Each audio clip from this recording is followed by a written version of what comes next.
And here's the first video sample from the OnePlus 11 4K 60, just sitting in the office here, wondering how this video is going to sound. I know it's probably going to sound good, but the video quality has always been a thing for me, and I'm going to put it through the paces.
All right, guys, welcome back to another video. It's your man, Jay. So OnePlus decided to come through and try to get at everyone's head with this device right here. This is the OnePlus 11.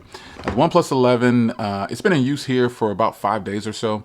And I wanted to give you my thoughts on the cameras because a lot of times, when it comes to a device over here, the first thing I go to is the cameras because I want to know just how great the cameras are and if they've improved versus the previous generation. So I'm scheduled to turn in my OnePlus 10 Pro for this device, but I was going to do this back and forth comparison between the 11 and the 10. I just didn't see the need, though. After checking out the cameras and everything like that, I realized the upgrades are minimal. Now, that doesn't mean that this is not a worthy upgrade. It's just not a worthy upgrade to the 10 Pro. The 10 Pro is still phenomenal. And with the exception of the design element changing here, there's not much difference in my humble experience with the 10 Pro versus the 11. Now, when I first got the 10 Pro, I definitely fell in love with this design right here, and this color is so nice. And the 11 feels just like this 10 with a little bit more texture. It's like a really mild sandstone. And so, while cameras didn't improve as much as I wanted them to improve, the hardware is pretty much the same, minus the redesign of the camera module. This is still a really nice device. And it's improved, but not a major improvement for me to trade off my 10 Pro. Now, hardware-wise, once again, subtle changes makes it looks good, it feels good. The green this year, I was like, ugh, I didn't want a shiny OnePlus, not at all. So hardware-wise, it's still a win. It still is one of the best feeling devices in hand.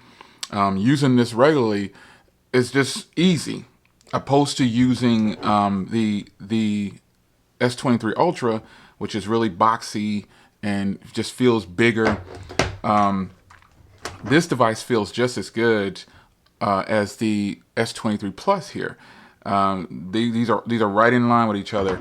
So, considering the hardware on here, is still a win for the price.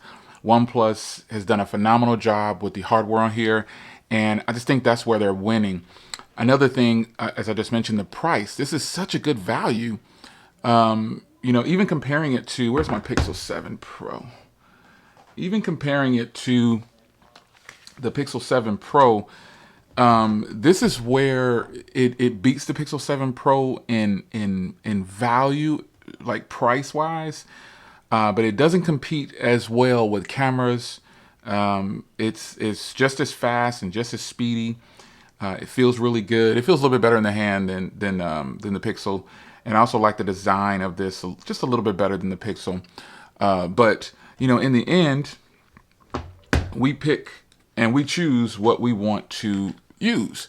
So I have a ton of devices, folks. I could keep reaching to the right over here and grabbing things to compare next to the OnePlus 11, but it's really not necessary.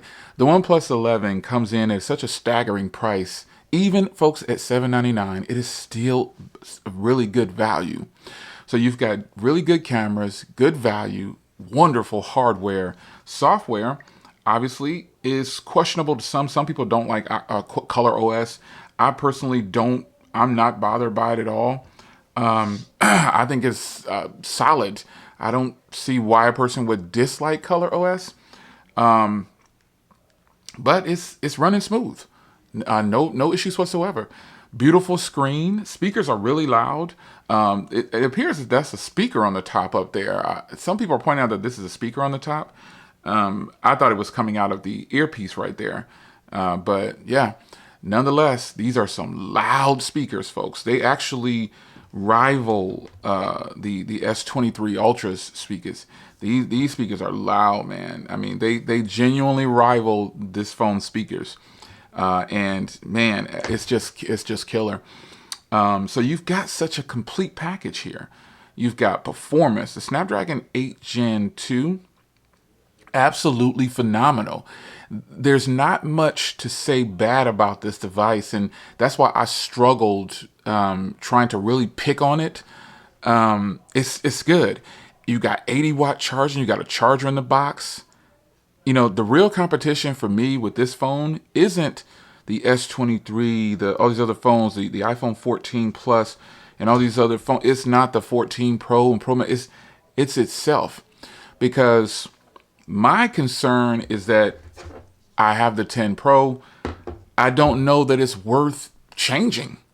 The only setbacks on the 10 Pro really were just the video to me, and that's not enough to get rid of a device. The 11 makes it a little bit better on video. I shot a video for 15-20 minutes highlighting this cameras on here in the same spot that I did that video on the S23. I sat in my dining area with no LEDs, no nothing, no microphones, nothing. And the phone did pretty good. Not as good as the S23 Ultra. The S23 Ultra's cameras are phenomenal. I would argue that they are right now in the US market the best cameras on any device. That includes my 14s, everything. I think I would argue that the S23 Ultra's cameras and the S23 lineup, period, it has moved up the chain a lot. But Apple's coming. Other companies are coming. I think I make changes too. But a downfall about this device is that it doesn't shoot 4K on the front. Like, why doesn't it shoot 4K on the video on the front? I don't understand that. It has all the hardware to do it, and it just doesn't do it. So it delivers in every area that a person could want. But if you have the 10 Pro, don't be too quick to run out and get this just because you want it. You're going to spend money that you probably don't have to spend and get the same experience. Furthermore, again, I wanted the green, but once I saw the green was glossy, I passed on it. And it turns out this black is the color to get this year. This black is absolutely phenomenal, folks. And that's just my personal opinion. I don't like a glossy phone if I don't have to have one. So normally when I do, I'll put a skin on it. I have to have, I love that they do all these frosted backs like this. I love the frosted backs. And I'm also not a fan of the shiny sides either, but if I could just have some frostedness on it, I'm okay with it. And that's what this feels like. It feels good, man. It's really nice. So you determine how you feel about the OnePlus 11. I think it's a phenomenal device. I just don't think it's a worthy change or upgrade from the 10. I just don't see it. And then they have phones like the 11R or the Ace, which is basically a 10 with the shape of this phone. I really thought about bringing that in, but we'll see, because it's an affordable device, another affordable option that I can definitely tell you about. And yeah, it's an international phone, but still. But folks, if you're in the US and you have the 10 Pro, I don't suggest you run out and change yet. I just don't think it's time yet. I would wait for the next version of this device That's just my opinion. It doesn't mean that you should do what I'm doing. I'm telling you to do. This is what I'm saying after having this device for about a week almost. It's so nice. It's one of those devices that there's nothing wrong with it. And I guess, let me say it like this. If I was coming from like, if I was one of those consumers who literally used my phones until it broke and I wasn't a creator, and then I saw this device, I would be all over it because it's low in price. It's something I'd be able to afford outright. I don't have to do financing and all that stuff. I don't have to trade in anything because it costs less. It's just a phenomenal purchase. So it's weird in today's age, but being a creator, I have access to so many things, and it's hard to please me when it comes to a device, especially when I'm going from one to the next. So before someone argues, well, Jay, you said that the 14 Plus was a wonderful. It is. There's no version before this. There's no 13 Plus. There's not. This is the first generation of this device, and I still highly recommend it because it's offering so many things even the Pro models don't offer. So there'll be some people that say, well, you gave this device a pass. Yeah, that's not an upgrade from anything. This is the next generation of this device. And right now, I don't think it's time to move. I just don't. So while this phone checks every freaking box, the only thing I can get down on is video, and I'm pushing the limits there. It doesn't even have poor video.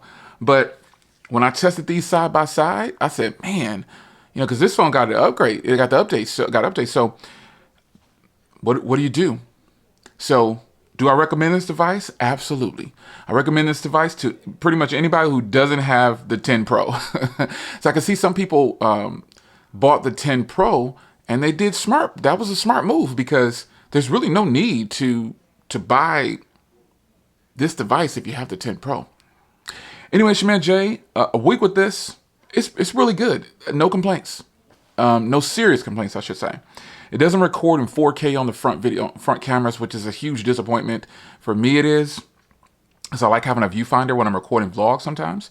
And I want to be able to shoot at the highest resolution. And it's capped at 1080p for some reason. I don't know what that's about. And then other than that, the video quality is good. It's not mind-blowing, but it's an improvement over the 10 Pro. So, it's your man Jay. I hope you guys enjoyed. A week down. We'll see how I feel about this in a little bit. Take care.